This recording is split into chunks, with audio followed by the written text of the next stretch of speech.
This is a lecture series for descendants of African American slaves that explains how European slave owners, and now their descendants, effectuate the perpetual social, economic, political, and moral subjugation and Jim Crow enslavement of African Americans through social engineering, government policies, and legislation. For example, Governor Ron DeSantis of Florida, that guarantees self-destructive family structures and the normalization of mental psychosis. Stay tuned, and let's start unveiling African American heritage together.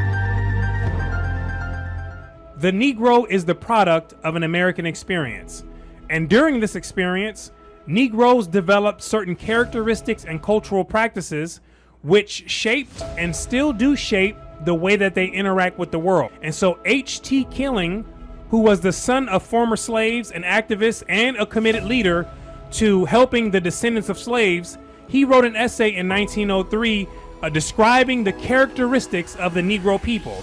And so we can find this account in this book here called the Booker T. Washington Collections. And we can go on here to page 68, where it says this: the characteristics of the Negro are of two kinds, inborn and inbred. And so there are two kinds of characteristics that Killing attributes to the Negro. There's inborn and there's inbred, which is what this entire video is going to be about, right? And so he's going to explain what they both are. Let's continue. As they reveal themselves to us, this distinction may not be seen, but it exists. Inborn qualities are ineradicable. They belong to the blood.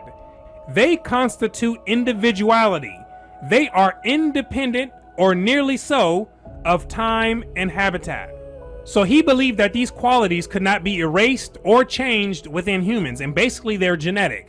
Now, I don't believe that the characteristics that he names in his book cannot be changed, but in his view, they couldn't, right? So in a bit, we're going to find out more about these inborn characteristics. Let's continue. Inbred qualities are acquired and are the result of experience. And so these characteristics are what he's describing as things that are picked up through the environment, through experience, through society, and so forth, right? And so these are basically learned habits and learned tendencies. Let's continue. They may be overcome by a reversal of the process which created them. And so these are the things which you as the human, connected with the innermost creative power, can change, right? These are the things that are within your control and that you can modify. And I understand both the inbred and the inborn characteristics that he names in this book to be both things that can be changed by the human. Let's continue. The fundamental or inborn characteristics of the Negro may be found in the African as well as the American Negro. But the inbred characteristics of the latter, which is the Negro, belong to the American life alone. And so these inbred or these learned characteristics that he describes in this book only belong to the American Negro. And why is that? Because these are the characteristics that the Negro picked up during slavery, right? And in that slave experience. And so we're going to see what these are when we get into that section. Let's continue. There is but one human nature, made up of constituent elements the same in all men, and racial or national differences arise from predominance of one or another element in this or that race. It is a question of proportion, meaning that all the people are made up of the same characteristics, but the question is how much or how less a group expresses any one of those characteristics, right? The proportion that he's referring to. Let's continue. The Negro is not a Caucasian, not a Chinese, not an Indian, though no psychological quality is in the one absent from the other. The same moral sense, called conscious, the same love of harmony in color or sound, the same pleasure in acquiring knowledge, the same love of truth in word or of fitness in relation, the same love of respect and approbation, the same vengeful or benevolent feelings, the same appetites belong to all, but in varying proportions. And this is true because all humans possess the same characteristics, but those expressions vary in degree or proportion, like he's explaining. And so culture and experience, these are two ways that determine the degree in which a quality or characteristic is going to be expressed by a person or a group, right? And so from here, let's go into find out what Killing is going to describe as the inborn characteristics or the natural characteristics of the Negro that he's describing in 1903. Here we go. He is intensely religious. True religion is based upon a belief in the supernatural, upon faith and feeling. A people deeply superstitious are apt to be deeply religious, for both rest upon a belief in a spiritual world. Superstition differs from religion in being the untrained and unenlightened gropings of the human soul after the mysteries of the higher life, while the latter, more or less enlightened, feels after God. If aptly, it may find him. And this unknowable and all-powerful force will only be found by searching within. Let's continue. The Negro gives abundant evidence of both phases. The absolute inability of the master in the days of slavery, while successfully vetoing all other kinds of convocation, to stop the Negro's church meetings, as well as the almost phenomenal influence and growth of his church sense, and his constant referring of every event, adverse or favorable, to the personal ministration of the Creator, are things unique and persistent. And I will say that Negroes have always maintained some intuitive connective with the creative force, although the simplistic Christian doctrine that was placed upon them, that led them astray in the wrong direction. Let's continue. And the master class reposed more faith in their slaves' religion oftentimes than they did in their own. Doubtless much of the referential feeling that pervades the American home today, above that of all nations, is the result of the Negro's mammy devotion and loyalty to God. So intense religion is the first inborn characteristic of the Negro that he describes. The second is this: he is imaginative. This is not evidenced so much in creative directions as in poetical, musical, combinatory, inventional, and what, if coupled with learning, we call literary imagination. Negro eloquence is proverbial, meaning the Negro's ability to persuade with speech was proverbial or well known. Let's continue. The crudest sermon of the most unlettered slave abound in tropes and glowing tongues pictured of apocalyptic visions all his own. And indeed, the poetic quality of his mind is seen in all his natural efforts when the self-consciousness of education does not stand guard. The staid religious muse of Phyllis Wheatley and Rockling, somewhat jibing, verse of Dunbar show it equally, unpremeditated and spontaneous. I have heard by the hour some ordinary old uneducated Negro tell those inimitable or unable to be imitated animal stories brought to literary existence in Uncle Remus with such quaint humor, delicious conceit, and masterly delineation of plot, character, and incident that nothing but the conventional rating of Aesop's fables could put them in the same class. This was one of the Negro's learned skills and abilities, right? The power to bring a story to life, which is a very, very, very powerful skill, especially when it's used for the right purpose, right? Let's continue. Then there are more Negro inventors than the world supposes. This faculty is impossible without a well-ordered imagination held in leash by a good memory and large perception. This is very true, and when that imagination is put towards productive creations, then many things can be made manifest out in the physical world, right? So imagination was one of the inborn characteristics of the Negro that he's describing. The next one is this: he is affectionate and without vindictiveness, meaning not a seeker of revenge, right? He does not nurse even great wrongs. Mercurial as he is, often furiously angry and frequently in murderous mood, he comes nearer not letting the sun go down upon his anger than any other man I know. Like Brutus, he may be compared to the flint which, much enforced, shows a hasty spark, and straight is cold again. His affection is not less towards the Caucasian than to his own race. Now watch this. It is not saying too much to remark that the soul of the Negro yearns for the white man's goodwill and respect, which is just as true of the Negro today, even though many people will go to the grave before they admit it, right? And so part of getting rid of this Negro consciousness is yearning for your own self-respect as a person, right? It's not looking for any validation from anyone else, right? And the strangest thing happens once you do this. People start wanting to respect you, right? They want to respect you, because you have to understand, the more that you lean in, the more people lean back, right? And the more you lean back, the more people want to lean in, right? It's just like when you're dealing with a woman. The more that you chase a woman and you yearn for a woman, the less she desires to have you, right? You seem less valuable to her. And so it's the same thing with yearning for people's respect. The more you do this, the less valuable you make yourself, right? And so it's about self-respect above anything else, right? And so he's saying here that the Negro yearns for the white man's respect. Let's continue. And the old ties of love that subsisted in so many instances in the days of slavery still survive, where the ex-slave still lives. The touching case of a Negro bishop who returned to the state in which he had been a slave and rode 20 miles to see and alleviate the financial distress of his former master is an exception to numerous other similar cases, only in the prominence of the Negro concerned. So you see that? Riding 20 miles to make sure the former master was all right? Look at the mentality that was developed. Let's continue.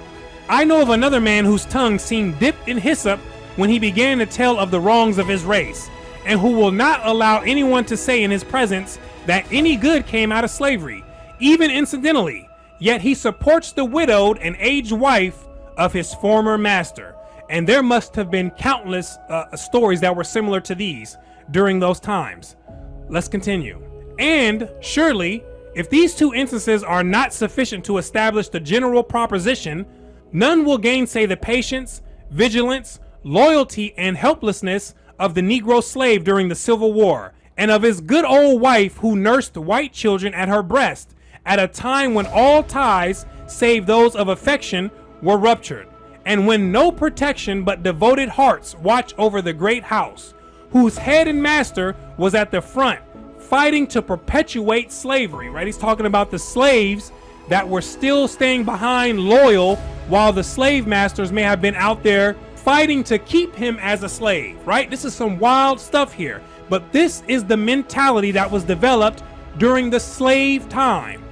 Let's continue. Was it stupidity on the Negro's part? Not at all.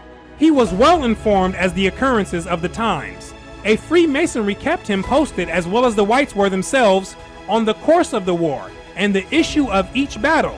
Was it fear that kept him at the old home? Not that either. Many thousands did cross the line to freedom. Many other thousands, 200,000, fought in the ranks for freedom. But none of them, those who went and those who stayed, those who fought and those who worked, betrayed a trust, outraged a female, or rebelled against a duty. It was love, the natural wellings of affectionate natures.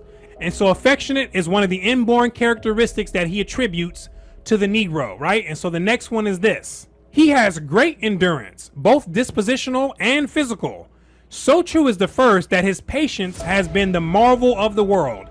And, indeed, many regarding this traits manifest in such an unusual degree, doubted the Negro's courage, till the splendid record of the 60s, this is in the 1800s, and the equal but more recent record of the 90s wrote forbearance as the real explanation of an endurance seemingly so at variance with manly spirit.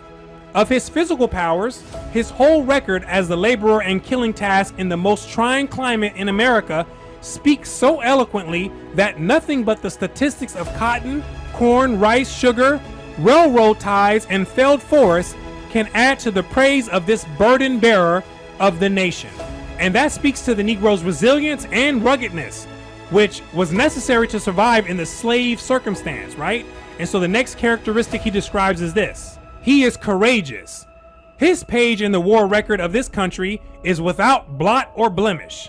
His commanders unite in pronouncing him admirable for courage in the field, commendable for obedience in camp. That he should exhibit such excellent fighting qualities as a soldier and yet exercise the forbearance that characterizes him as a citizen is remarkable, right? That's the Negro stepping up and earning a place within the country, right? Fighting those battles and standing out, right? Being courageous. Let's continue with the next one. He is cheerful. His ivories are as famous as his songs. That the South is sunny is largely due to the brightness of his rockling laugh and unfailing good nature bring to it. Though the mudsill of the labor world, he whistles as he hoes, and no dark brooding or whispered conspiring mar the cheerful acceptance of the load he bears. Against the rubber bumper of his good cheer, things that have crushed and maddened others rebound without damage. When one hears the quaint Jubilee songs, he might suppose them the expression of a melancholy people. They are not to be so interpreted. Rather are they the expression of an experience, not a nature. Like the subdued voice of a caged bird, these songs are the coinage of an occasion, and not the free note of nature. The slave sang of griefs he was not allowed to discuss, hence his songs. This cheerfulness has enabled the Negro to live and increase under circumstances which, in all other instances, have decimated, if not exterminated, inferior peoples, right? That's that ruggedness and that resilience. Let's continue. His plasticity to molding forces and his resiliency against crushing ones come from a Thalian philosophy. Unconscious and unstudied, that extracts Epicurean delights from funeral meats. The above traits are inborn and fundamental, belonging to the race everywhere, in Africa as well as America. And so these are what Killing is describing as the Negro's inborn trait, right? Or the natural traits. Now let's go into the inbred traits, which he describes as something that's distinctly belonging to the American Negro. And so he says this: if now we turn to consider his inbred traits, those the result of experience, conditions, and environments, we may find that they exist mainly as deficiencies and deformities. Now, why would they be deficiencies or deformities? Because they were developed in the slave environment. Now understand, if you take any people out there, it doesn't matter who it is, and you bring them in the slave environment, the American slave environment, with that same experience, when they come out on the other side, they're going to have these same type of character deficiencies. Understand. Let's continue. These have been superimposed upon the native soul endowment. Slavery has been called the Negro's great schoolmaster because it took him a savage and released him civilized, took him a heathen and released him a Christian, took him an idler and released him a laborer. And one thing from what he said that I could agree on is that slavery was a schoolmaster, right? Or more so, a process in a refinement phase, right? Where the final phase of this process would create an entirely new people with an advanced consciousness, right? That's the prize for those who can make it out of the pit, right? Who can get completely out of the pit. And so the trials and tribulations of life, these are the fires that people must pass through in order to elevate to the next level, right? It's just a part of the game of life. Let's continue. Undoubtedly, it did these things superficially. But one great defect is to be charged against this school. It did not teach him the meaning of home, purity, and providence. To do this is the burden of freedom. Slavery couldn't teach that because it wasn't meant to teach that. Freedom is the phase where these things and many more things were to be learned, right? And in this final phase of freedom, which is currently taking place, the Negro consciousness must be completely released, right? It has to be completely released in order to complete the evolutionary process, right? And he's going to explain what some of these defected parts of the Negro consciousness are. Let's continue. The emancipated Negro struggles up today against many obstacles. The entailment of a brutal slavery. Leaving out consideration of the many who have already emerged, let us apply our thoughts to the great body of submerged people. That's people that's all the way down in the pit. In the congested districts of city and country who present a real problem and must be helped to higher things. We note some of the heritages under which they stagger up into full development. Shiftlessness, meaning lacking ambition and motivation, right? To do something or to make something happen, right? That's shiftlessness. He says this: he had no need to devise and plan in bondage. And why not? Because the slave master is the one who did the planning and told them what to do. And so the Negro became accustomed to taking orders, right? And not taking initiative. Let's continue. There was no need for an enterprising spirit. Consequently, he is lacking in leadership and self-reliance. He is inclined to stay in ruts and applies himself listlessly to a task, feeling that the directive agency should come from without. That's waiting for directives to come from some outside people or waiting for some outside deity to present a solution, right? Looking in the absolute wrong places, right? That's what the Negroes learn to do, right? And doing that, it yields insignificant results. Significant results come from doing the exact opposite thing, right? So you have to stop thinking like a Negro and evolve, right? And so the next one is this: incontinence, which means uncontrolled sexual appetites, right? Freaking on every woman that you can get a hold of, or freaking on all the men that your eyes desire. Now, I'll be the first person to tell you, I used to indulge in many uncontrolled freakouts with a lot of the women, right? But I recognized that I had to get control over this behavior because it was wasteful, it was risky, and it was also incompatible with the righteous life.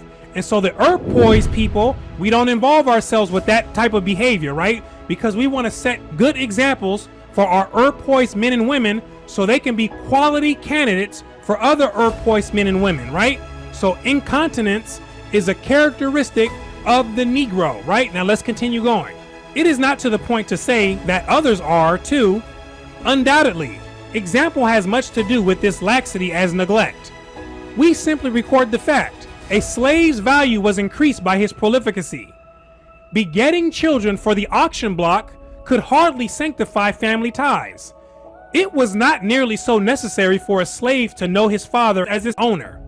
Added to the promiscuity encouraged and often forced among this class was the dreadful license which cast lustful Caucasian eyes upon likely Negro women. And so this sexuality developed from slavery, right? Negroes being used as breeders, and the women being taken advantage of by the freaky white slave master. And so a cultural mindset developed from these experiences.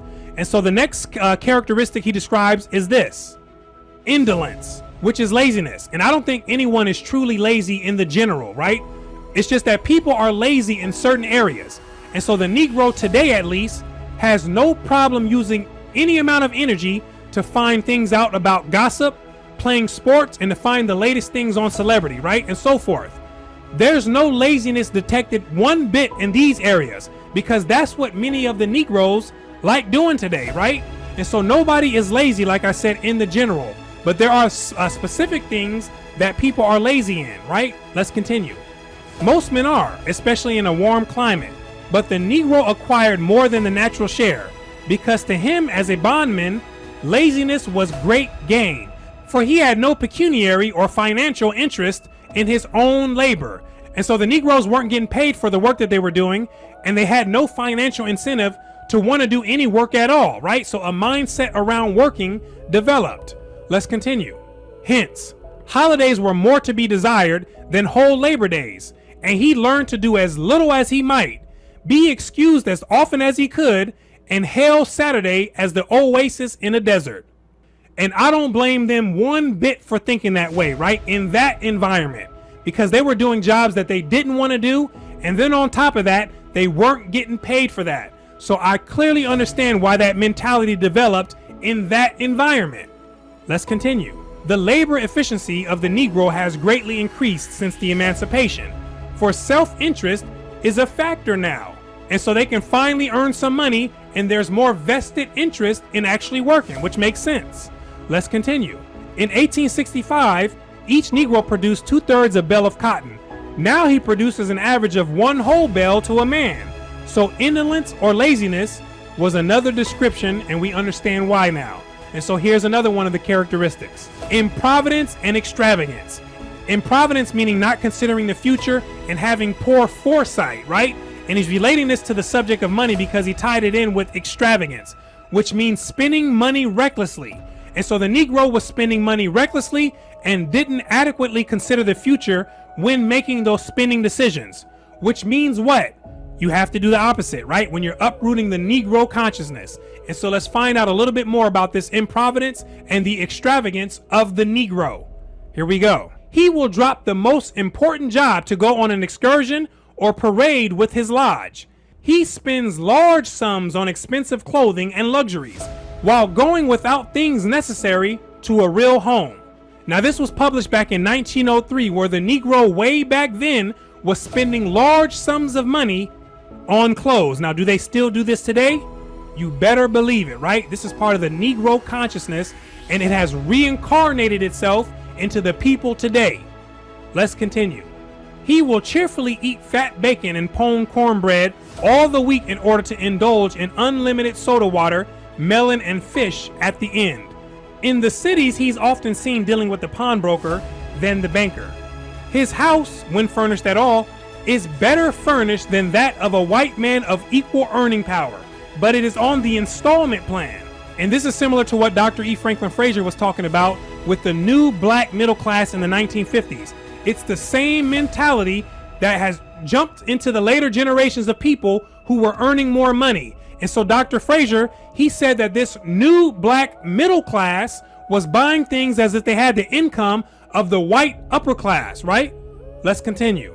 He is loath to buy a house because he has no taste for responsibility, nor faith in himself to manage large concerns. But organs, pianos, clocks, sewing machines, and parlor suits on time have no terrors for him. You see that? No faith in themselves, because in the slave environment, they were taught to be dependent. And people have to have faith in themselves and faith in their ability, or what's going to happen is they're going to hesitate to try new things. And that's probably why you've taken the easy route on some things and why you've shied away from trying new things that were challenging, right? Because you don't have that larger faith in your ability, right? You're sitting there with the same potential ability as anyone else. But the difference is they didn't inherit the Negro consciousness, right? So you have to shake off the Negro consciousness and understand that you're just as capable as anyone else. Let's continue to the next one. Untidiness. That's messy. Here we go. Travel through the South and you'll be struck with the general misfit and dilapidated appearance of things. Palings are missing from the fences. Gates sag on single hinges. Houses are unpainted. Window panes are broken. Yards unkept, and the appearance of a squalor greater than the real is seen on every side. The inside of the house meets the suggestion of the outside, meaning both of them are torn up. This is a projection of the slave's quarters into freedom, right? That's taking the slave culture into the physically free world, right? And that's the result. Let's continue. The cabin of the slave was, at best, a place to eat and sleep in. There was no thought of the aesthetics in such places. A quilt on a plank was a luxury to the tired farmhand, and paint was nothing to the poor, sun-scorned fellow who sought the house for shade rather than beauty. Habits of personal cleanliness were not inculcated, and even now it is the exception to find a modern bathroom in a southern home, which is much different from today, because today, even in the projects, they have bathrooms and many other modern luxuries, right? Now let's move on to the next one. Dishonesty. This is the logic, if not the training, of slavery. It is easy for the unrequited toiler in another's field to justify reprisal. Hence there arose among the Negroes an amended commandment, which added to "Thou shalt not steal" the clause "except thou be stolen from."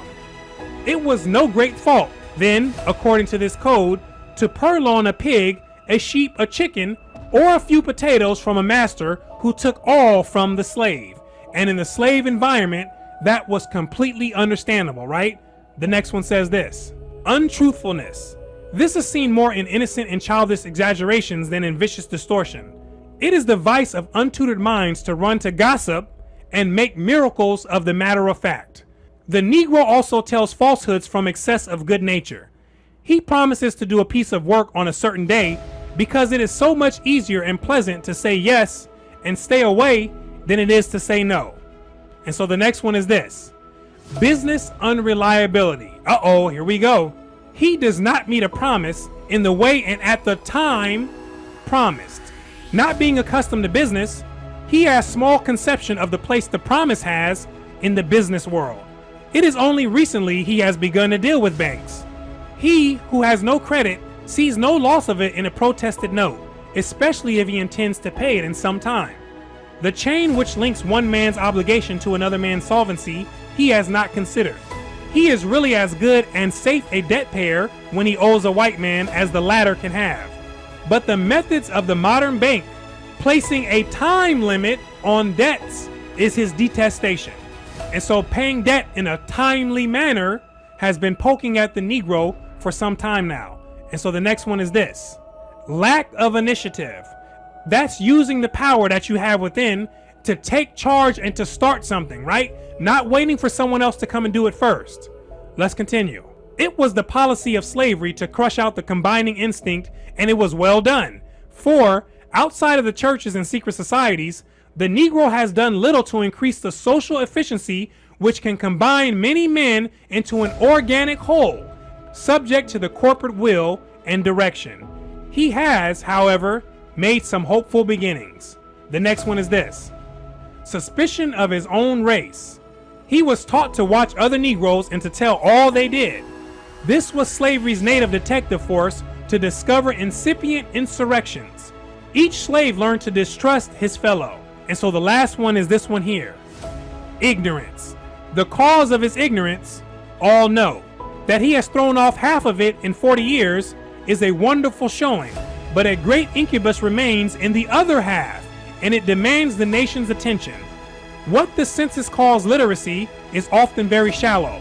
The cause of this shallowness lies, in part, in the poor character and short duration of the Southern schools, in the poverty that snatches the child from school prematurely to work for bread, in the multitude of mushroom colleges and get smart quick universities scattered over the South, and in the glamour of professional education that entices poorly prepared students into social work. We have discussed the leading characteristics of the Negro, his inborn excellencies and inbred defects, candidly and as they have been seen in the great mass whose place determines the status of the race as a whole. It would, however, be to small purpose if we did not ask what can be done to develop the innate good and correct the bad in a race so puissant and numerous. The mass is not inert. It has great reactionary force, modifying and influencing all about it. The Negro's excellences have entered into American character and life already. So have his weaknesses. He has brought cheer, love, emotion, and religion in saving measure to the land. He has given it wealth by his brawn and liberty by his blood. His self-respect, even in the basement, has kept him struggling upward. His confidence in his own future has infected his friends and kept him from nursing despondency or planning anarchy. But he has laid, and does lay, burdens upon the land too. His ignorance, his low average of morality, his low standards of home, his lack of enterprise, his lack of self-reliance, these must be cured. And these are character deficiencies that require inner work. And that's what the final phase of freedom is about. It's about the development of the inner character, right? And taking on a new consciousness to have a new experience in the world around you that will open up right before your eyes. And so hopefully you have learned something from this and have found this video useful, and it has given you some light to find your way on the path. And so I want to thank you for watching all the way into the end. My name is Brooklyn St. Michael, and I'll see you in the free world.